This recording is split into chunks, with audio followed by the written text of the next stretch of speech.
É Cristo chamando, chama por ti e por mim. Com a graça de Deus, estamos nos reencontrando nesta manhã de sexta-feira, hoje 13 de março. E o programa Opção para a Vida, durante todo este mês, estará trazendo imagens inéditas do que foi a nossa 12ª excursão. Ainda em Jerusalém e de lá indo para Belém. Nós estivemos visitando a cidade onde Jesus nasceu, em Belém. Estivemos visitando o Campo dos Pastores. Estivemos visitando a Catedral, a Igreja da Natividade. Enfim, o lugar também que Jesus teve como berço, e nós tivemos uma oportunidade muito grande com a guia turística, que nos compartilhou da sua fé, né, como uma cristã, tendo a oportunidade de falar de Jesus com toda a liberdade, porque nós éramos cristãos. Porque lá não é essa liberdade de expressão, por conta de hoje estar sobre a jurisdição dos palestinos, e eles são mais muçulmanos do que cristãos, embora que existem cristãos também em Belém. Portanto, sem perda de tempo, quero deixá-los do que foi a nossa visita, o nosso registro, tanto em Jerusalém como em Belém.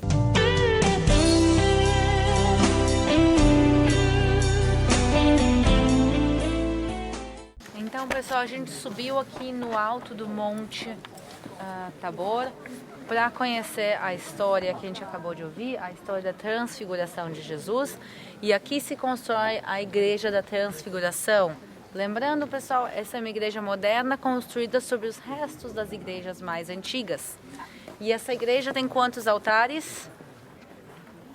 3. O altar central do meio que a gente vai ver é um altar dedicado a Jesus e a Transfiguração. Mas aqui tem 2 salinhas menores laterais que, se não está tendo missa, dá para entrar. Um altar dedicado a Elias e um a Moisés, exatamente. Então a gente tem os 3 altares aqui. E quando vocês entram, vocês vão ver que tem um chão de grade, tem umas escadas que descem. Esses são os restos originais da igreja bizantina. Quer dizer, a gente vê que esse aqui é um local não só de adoração de cristãos de hoje em dia, mas desde os tempos passados. E pessoal, aqui nunca teve uma cidade no topo do Monte Tabor. Quer dizer, aqui a igreja está, não é porque é uma igreja de uma cidade, de uma comunidade, mas sim a igreja está aqui porque é o Monte Tabor. E pensa que durante séculos e séculos e séculos as pessoas vinham caminhando até aqui. E subiam caminhando também o Monte Tabor. Hoje em dia a gente tem tanta praticidade, às vezes a gente reclama de coisas tão pequenas, assim, tô cansado, tá frio, tá isso, tá aquilo. Mas pensem, pessoal, o pessoal fazia isso aqui caminhando. E a gente tem a vantagem hoje em dia poder fazer isso de van, poder fazer isso com conforto no nosso ônibus, com Wi-Fi, com tudo. Então vamos também sempre lembrar com conforto e com fácil muitas vezes a gente tem as coisas. Então o que eu vou convidar vocês agora eu vou dar tempo livre para vocês, quem quiser visitar a igreja, os altares, também ali em cima tem um mirante. Quando você sobe, vocês vão ver um vale. Esse é o Vale de Armagedon. Aqui a gente está mais perto dele, mas a gente viu ontem de longe. Hoje a gente vai ver ele mais perto. Quando tu sobe à direita, toda a parte de lá do vale que se vê é o Vale de Armagedon. A igreja ela não deve ser feita apenas para ser bonita. Tem um sentido, ela comunica algo. Né? O altar lá, 3 altares, né? Pedro, Tiago e João. 2 salinhas aqui na entrada, Moisés e Elias. A igreja, o estilo, a estrutura dela comunica uma mensagem. Era só isso aí. Então, pessoal, vamos lá. Se a gente olhar a igreja, a gente vai ver que várias vezes tem repetido 3. Olha, lá em cima tem 3 arcos, quer dizer, aqui tem 3 janelas. Várias vezes ele faz esse 3, também para lembrar dos 3, quer dizer, Jesus, Elias e Moisés, mas também os 3 apóstolos que sobem junto com ele. E a arquitetura da igreja é feita de tal maneira que no final do dia o sol bate bem de frente e ilumina Jesus. Pois vocês vão ver onde está Jesus no mosaico, ele é todo dourado em volta, e no final do dia o sol bate bem de frente.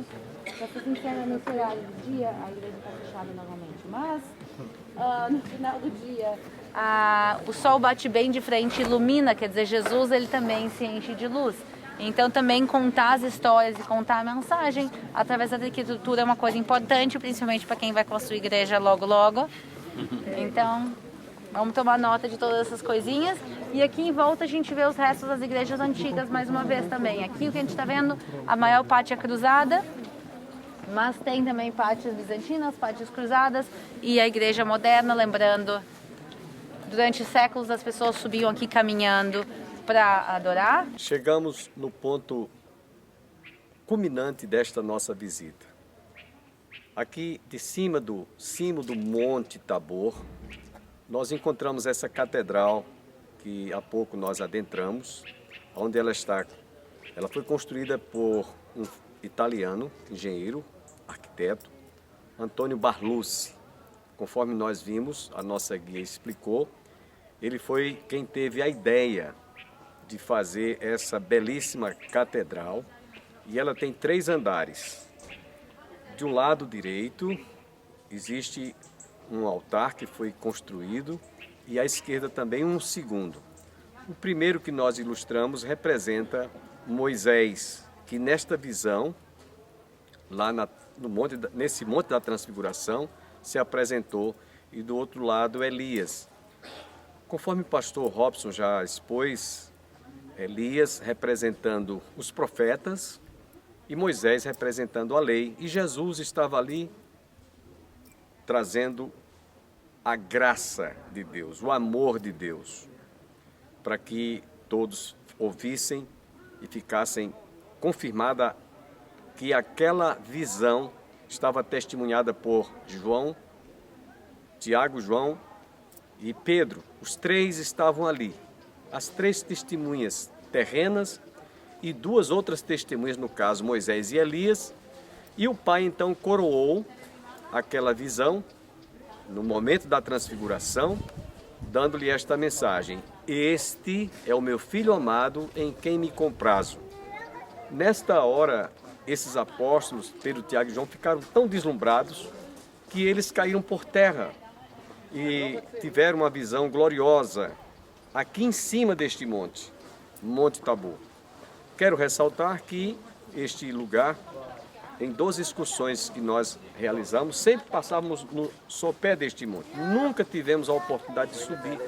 É pela primeira vez que nós estamos aqui, nós que fazemos o programa Opção para a Vida. Isso significa dizer que cada vez que a gente vem a Israel, sempre há uma coisa nova, sempre temos um lugar que nós não conhecemos ainda. Nós estávamos programando nesta viagem, nesta excursão, subir no Monte Hermon, que fica ao norte.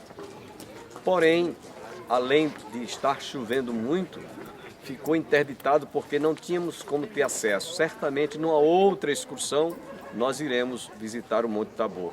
Lembrando que esse período é um período de inverno, porém, vocês observem que estamos à plena luz do sol do dia. O inverno em Israel é assim. O sol amanhece, como nós iniciamos o dia, com um sol belíssimo, ensolarado, como vocês podem ver, e mais tarde pode chover. Só um milagre desse acontece numa terra como Israel. Porém, nós queremos lembrar que essa é uma terra que Deus realmente escolheu para que servisse, Belém servisse de berço. Nós vamos visitar na próxima oportunidade, de berço para que nascesse o seu Filho, Jesus Cristo, que veio ao mundo para salvar a todos nós pecadores. Então, nós estamos realizando a 12ª excursão.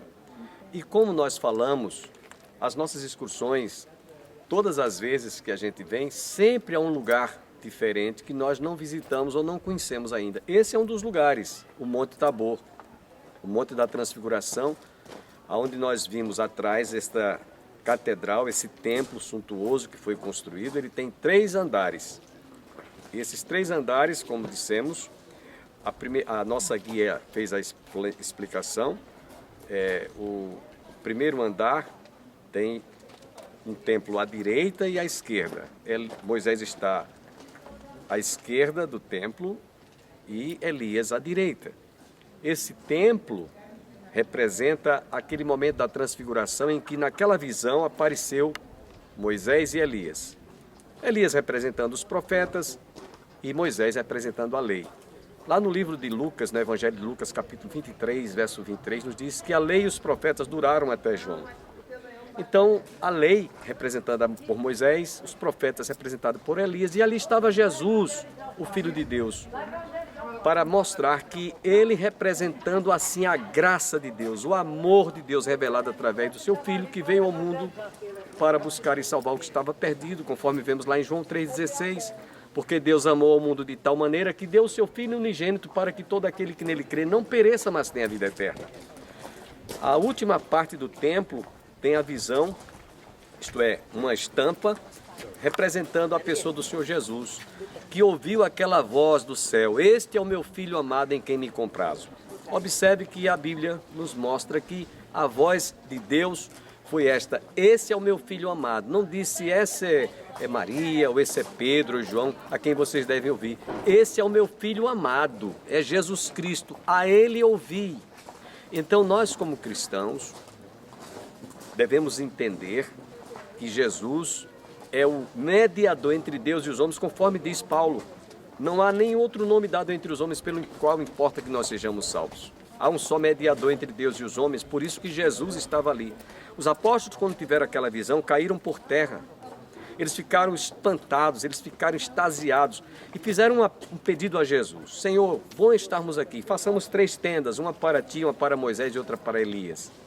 Eles não sabiam o que estavam pedindo, porque assim que eles desceram esse monte Tabor, lá embaixo, estava um pai aflito, com um filho endemoniado, um filho desesperado, que muitas vezes era lançado ao fogo, os demônios incorporavam nele para levá-lo ao suicídio, e ele espumava, ele possivelmente tinha algum problema de epilepsia, espumava pela boca, e os pais, Jesus perguntou: há quanto tempo? Desde a infância.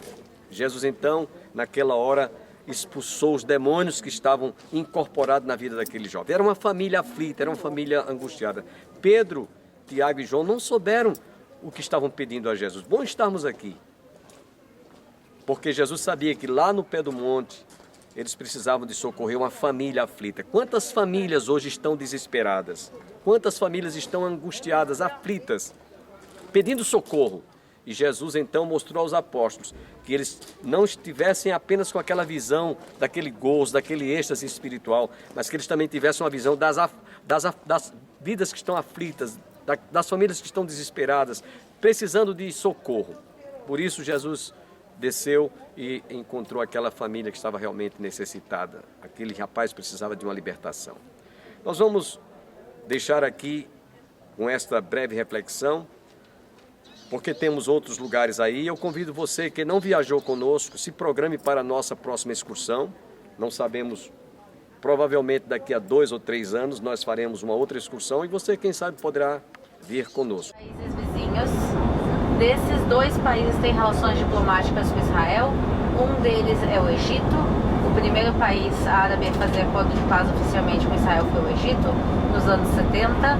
E o segundo país foi a Jordânia nos anos 90. Então, desde os anos 90, Israel e a Jordânia têm relações diplomáticas, têm embaixadas e se dão muito bem. Quer dizer, hoje em dia tem relações políticas e econômicas muito boas entre Israel e a Jordânia. E por isso vocês conseguem ver que a fronteira entre os 2 países é meramente uma cerquinha. É a fronteira também mais longa que Israel tem com outro país. E se dão muito bem, é uma fronteira muito, muito tranquila. E eu quero que vocês olhem aqui à direita, um beduíno. Continua olhando, vocês vão ver ele. Tem um beduíno aqui, olha. Beduíno! Estão vendo? Aqui são os beduínos que eles estão pastoreando as ovelhas deles, estão vendo?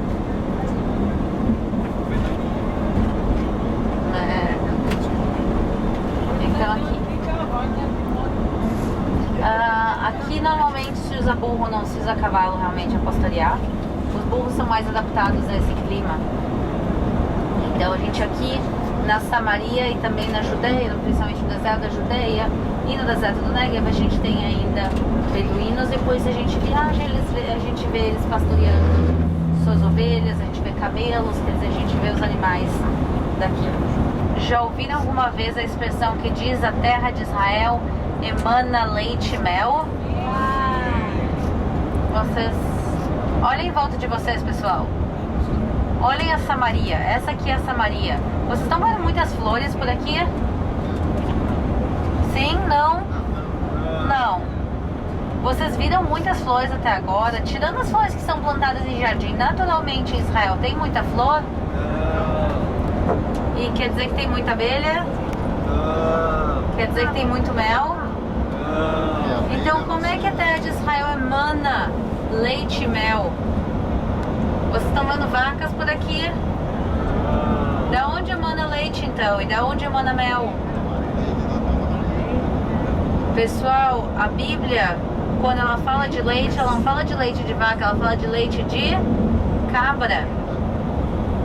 E quando a Bíblia fala de mel, ela fala de mel de tâmaras. As tâmaras aqui, elas são bem doces e bem suculentas, e se espreme e se tira um líquido que ele é muito parecido ao mel. Esse é o mel silvestre que a Bíblia fala.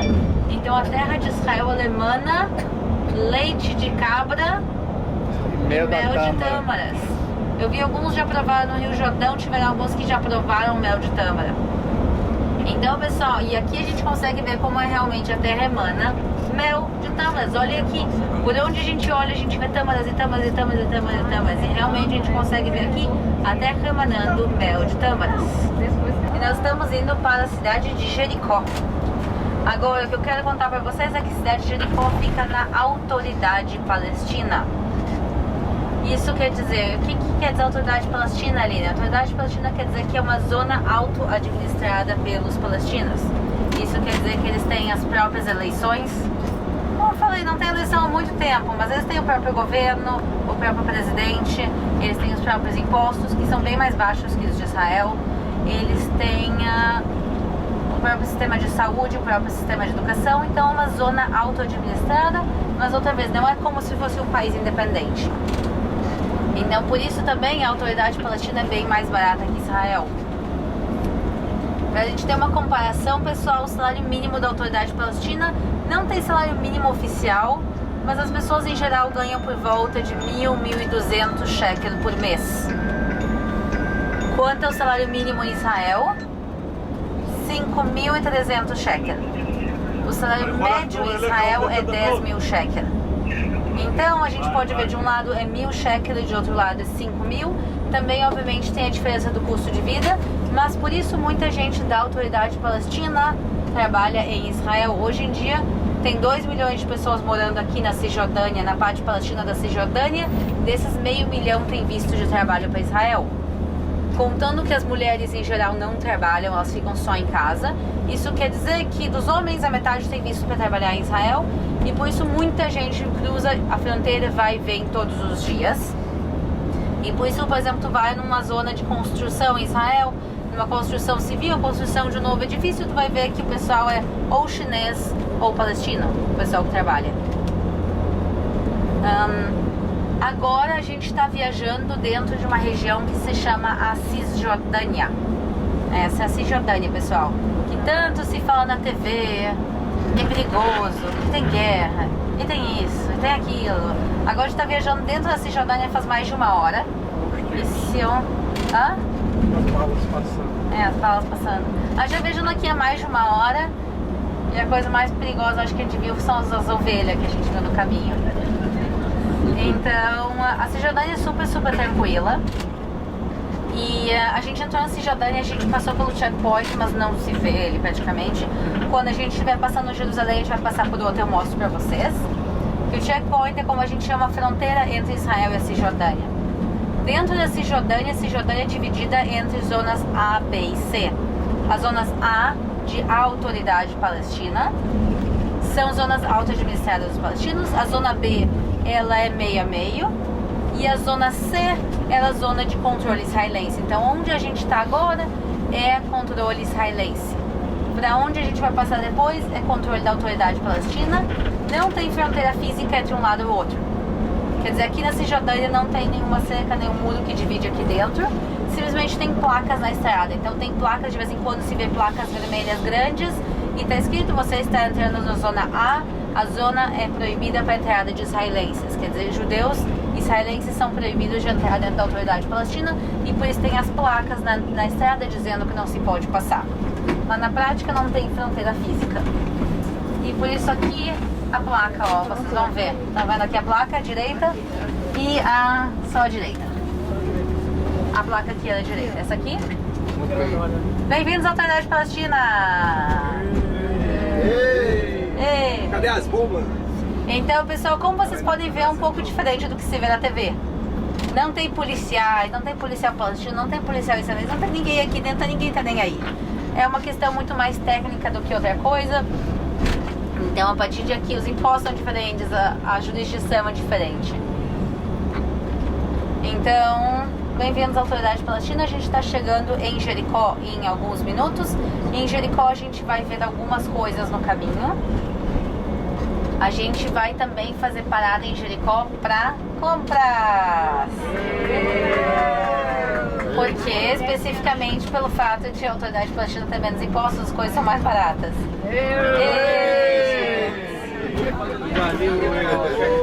Não é que as coisas aqui são mais baratas do que Israel em geral. Então, não vamos descontrolar também, mas a gente vai ter um minutinho. Ela comprou doce dinheiro mesmo, né? O marido vai ficar feliz que eu tô controlando as compras. Se deixasse solto já... A moeda oficial da Autoridade Palestina é o shekel israelense. Quer dizer, eles são independentes, mas ainda estão conectados pelo cordão umbilical. Eles nunca cortaram o cordão umbilical. Quer dizer, por exemplo, eles não têm sistema independente de água e luz realmente. Toda a água e luz vem de Israel para cá. A distribuição interna é deles, mas tudo vem para cá. Também a moeda oficial é o shekel israelense, mas aqui se circula muito dólar e muito euro também. E bem-vindos a Jericó! Então, pessoal, alguns fatos sobre Jericó. Primeiro é que Jericó é a cidade mais antiga do mundo, que continua existindo. Ela tem 10 mil anos como cidade. Quer dizer, existiam assentamentos humanos, nômades e coisas assim, mas a primeira cidade estruturada que ainda continua existindo é 10 mil anos, quer dizer, quando começou a Revolução Agrícola. Quer dizer, antes disso as pessoas nem poderiam morar em lugares fixos porque eram caçadores e coletores. Então, Jericó é a cidade mais antiga do mundo e por ser uma cidade de 10 mil anos na terra de Israel, obviamente muitíssimas histórias bíblicas acontecem por aqui. Se a gente vai lembrar, por exemplo, uma das primeiras histórias é a história de Josué e do povo de Israel. Eles passaram 40 anos vagando no deserto. Que deserto? A Jordânia, ali, olha, a galera tava ali 40 anos, não só essa montanha, mas tudo para trás, é um deserto enorme, 40 anos vagando no deserto, e aí eles cruzam o Rio Jordão. Lembra que a gente estava lá do Rio Jordão? Eles cruzam o Rio Jordão, se assentam em Gilgal, que é bem próximo daqui, e eles vêm invadir a cidade de Jericó. E a cidade de Jericó pensa que isso foi há 3.200 anos atrás, e há 3.200 anos atrás a cidade de Jericó já tinha 7 mil anos. Porque a cidade já era super antiga quando Josué chegou aqui, por isso é uma cidade grande, uma cidade muralhada. E a gente lembra que o povo de Israel encontraram aqui restos de uma muralha de mais ou menos 3.200 anos atrás. Então a gente acredita que os restos da muralha da história de Josué está aqui dentro dessa pilha de terra. Infelizmente, já que isso aqui é parte da Autoridade Palestina, não são feitas escavações arqueológicas aqui, mas quem sabe no futuro a gente vai ter mais informações, mas a gente realmente acredita que está aqui dentro.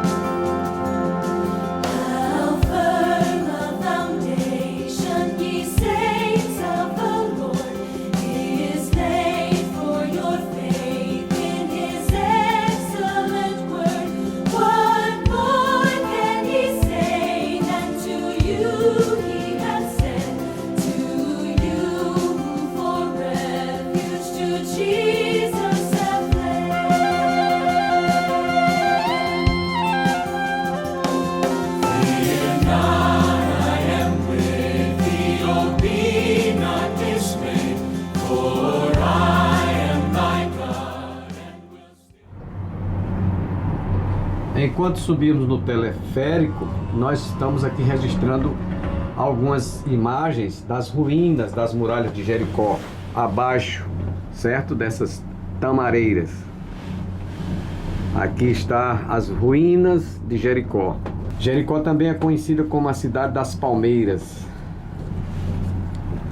Aqui embaixo está Jericó moderna, porque a antiga que foi destruída havia uma promessa ou um cumprimento profético que ela jamais seria reconstruída. Essa Jericó que vocês estão vendo é a moderna, é a nova.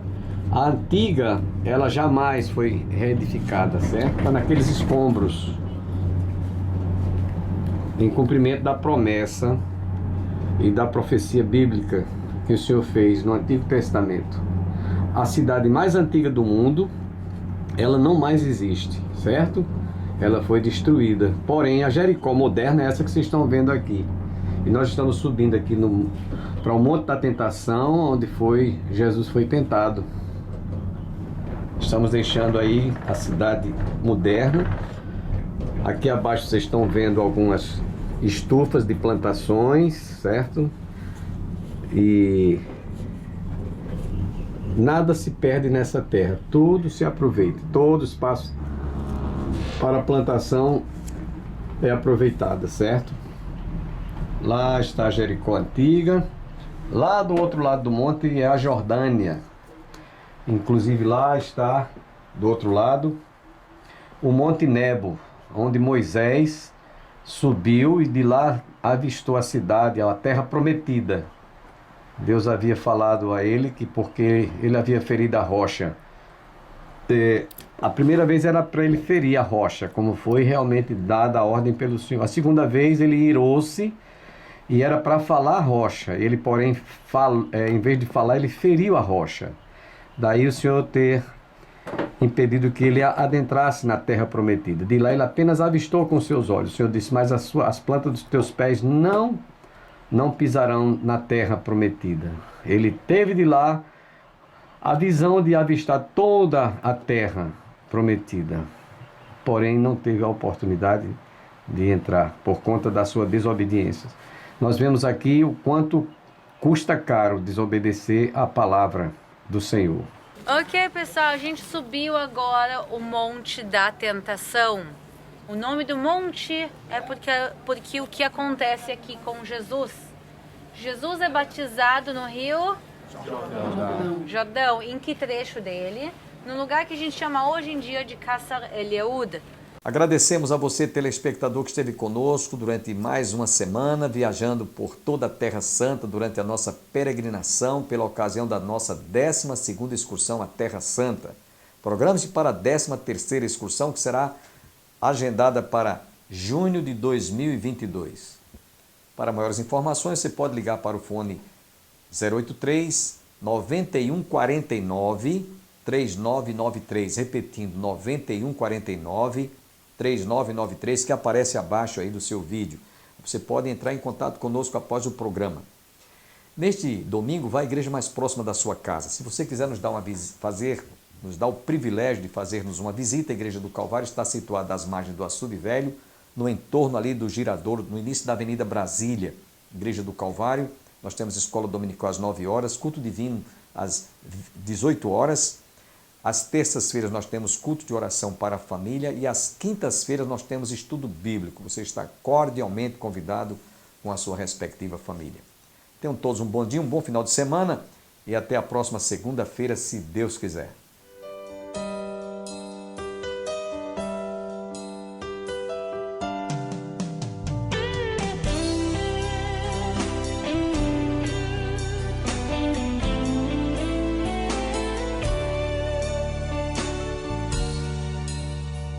Manso e suave é Cristo chamando, chama por ti e por mim.